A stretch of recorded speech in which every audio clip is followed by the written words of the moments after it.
Kak Dean, Starla mau ngomong sesuatu deh. Ngomong apa, Star? Kak Dean gak malu apa pacaran sama Starla?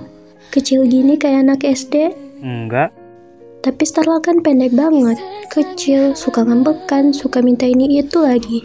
Justru Kadian suka kalau Starla kecil gini. Kenapa emang? Kalau ketemu selingkuhan, bilang aja adik.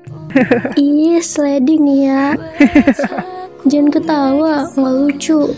Tahu nggak sih, Star, kamu tuh emang sengaja didesain mungil sama Tuhan. Biar apa? Biar gampang dicium jidatnya yang selebar lapangan bola. Enak aja. Pokoknya sekarang beliin es krim ya.